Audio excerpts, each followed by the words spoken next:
So let's get started on our fundamental concepts with network effects and related to that, the platform business model.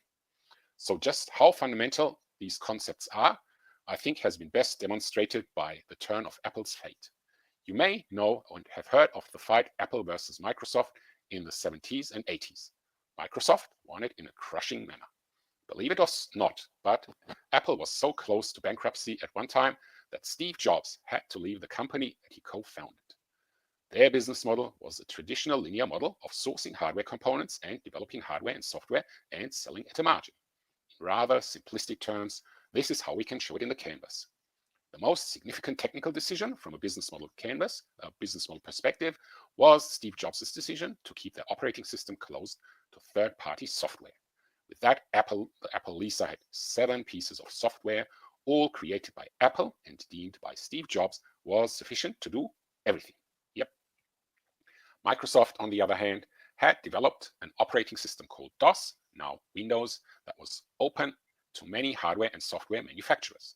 Most notably, it connected hardware and software manufacturers with users through their operating system, though in a very controlling manner, which we all know. Early DOS-based PCs had hundreds and later many thousands of pieces of software, games, hardware components, mostly developed by others. That's the big difference. In doing so, Microsoft leveraged the characteristics of the platform business model, a term that was not even known at the time. It is fundamentally different in that compared to linear business models. The main difference is the considerable use of indirect network effects in the value proposition. There are also some traditional businesses, like shopping malls, that use the platform business model, but its use in digital technology is far more prevalent and important. This is not to discredit the linear business model. It is used by all software as a service companies, and most apps even fall under this business model, and we will cover it in the next webinar, but it is fair to say that the fastest growing digital technology firms use the platform business model. Fast forward Apple's history, 20 to 30 years, and events were gonna repeat. Well, almost. In 2007, the iPhone 1G was released, and it came without the App Store. Steve Jobs' plan for third-party software was that they would have to use the Safari browser.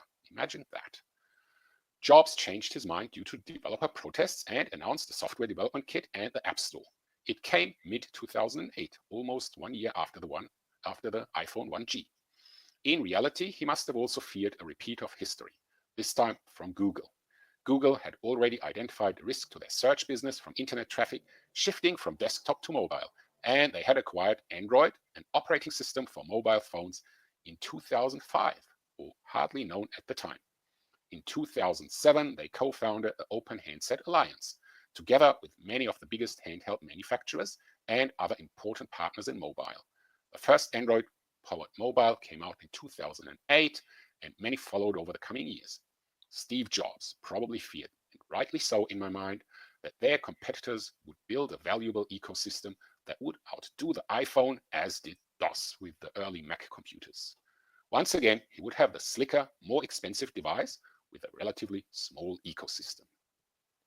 Here my question to iPhone fans among you: would you buy the iPhone, say with a few dozen apps, or the Android phone with initially thousands and now millions of apps? Well, there was a lot at stake. Apple's example demonstrates what the platform business model is really about. It is about creating a marketplace of demand and supply, and at least in this case, unleashing unbelievable creativity. Players on the supply side, i.e. developers and programmers, have come up with the most creative apps that no one would have ever thought about, not even Steve Jobs. In this case, indirect network effects between users and developers were enabled by the respective hardware platform, their operating system, and software development kits. Where the Apple Lisa got stuck in a vicious cycle, the Apple iPhone did just the opposite. It flourished. Leveraging network effects to get an ecosystem created by others is one possibility to monetize the platform business model. With the iTunes Store at the time and the App Store later, Apple also started monetizing much more directly by charging a commission on transactions between the supply and the demand side. The tech landscape and industry value chains that the larger and smaller players have created is absolutely fascinating, and we have identified many ways of monetization in the course. To close off the Microsoft versus Apple storyline, well, as we know, in the end, it turned out nicely for both of them. A really important takeaway from the platform business model is that the supply side is strongly involved in value creation and or delivery to the customer. On Uber, value is delivered by drivers, not just Uber. On Booking.com, this is done by hotels and airlines. On Google, by website owners. On Amazon Marketplace, by sellers.